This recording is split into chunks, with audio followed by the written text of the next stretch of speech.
Bizde bugün 2 dekabr зордук зомбулукка каршы болуп аткан иш-чара өттү.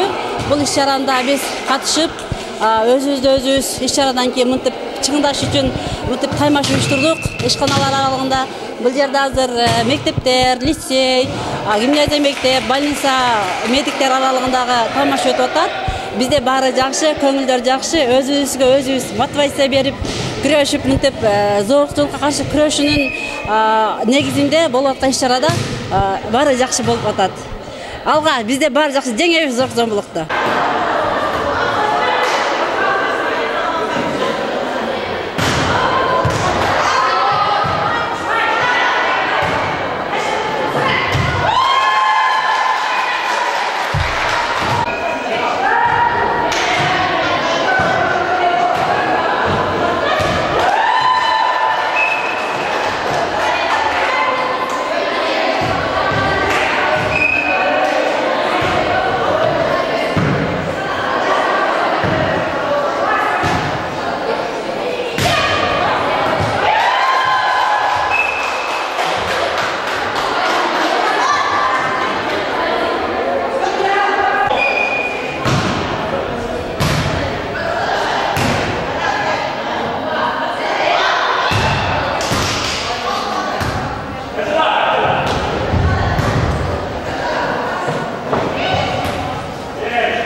Казива Гүлнара Эргешевна, Кадамжай районунун аялдар кеңешинин төрайымы. Ушул бүгүн биз 16 күндүк зордук зомбулуксуз жашоо акциясынын баштоонун алдында турабыз. Бүгүн бизде район боюнча аялдар кеңеши жана активисттер коомунун биригип ушул акцияны баштап атабыз. Азыр акциядан кийин докладдар окулат, докладдардан кийин жүрүш болот. Анан ошол волейбол мектептердин окуучулардын арасында жана аялдардын арасында волейбол оюндарын ойнойбуз. Мен Баткен областынын Кадамжай районуна караштуу Айдаркен шаарындагы аялдар кеңешинин төрайымы Мурзаева Касет Орумаевнамын. Бүгүнкү күндө биз зордук зомбулуксуз 16 күн акциясы иш-чарасын өткөрүп атабыз райондук деңгээлде. Бул иш-чарага негизинен Кадамжай районундагы бардык зоналардагы аялдар кеңешинин төрайымдары, ошондой эле мектеп окуучулары менен биргеликте катышты. Биздин ушул негизинен айта кетсек, бул демилгени көтөрүп ушундай иш-чара өткөрөбүз деген максатта биздин иш-чарабызда биздин төрайымыбыз Гүлнара Эргешевнанын демилгеси менен ушундай иш-чара өткөрүлүп атат.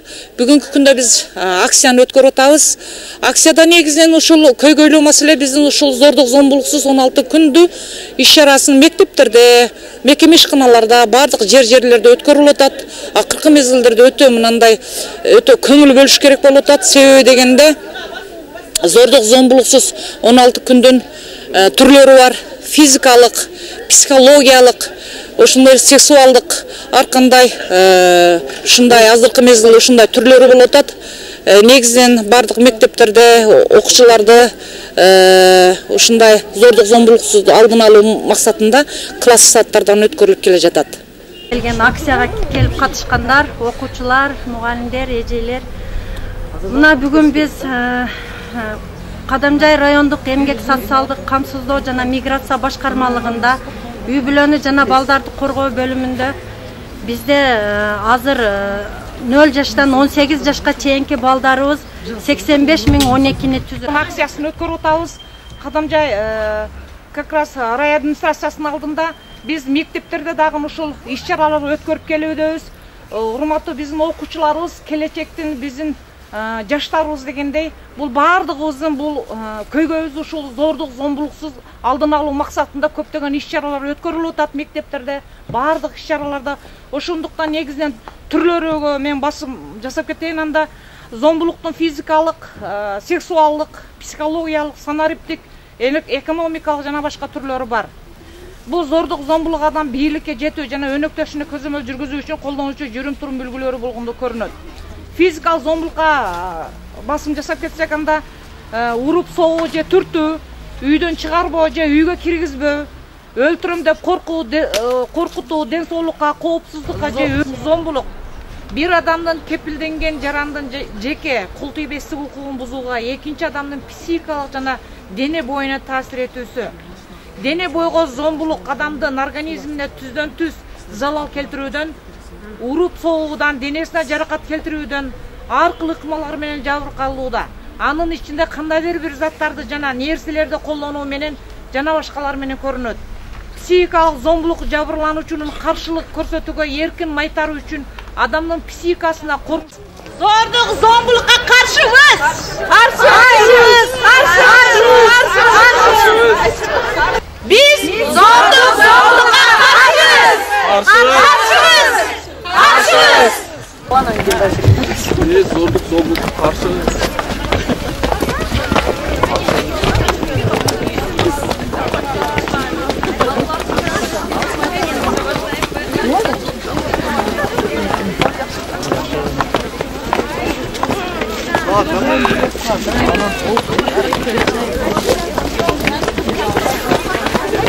Zorluk zombuluk'a karşıyız!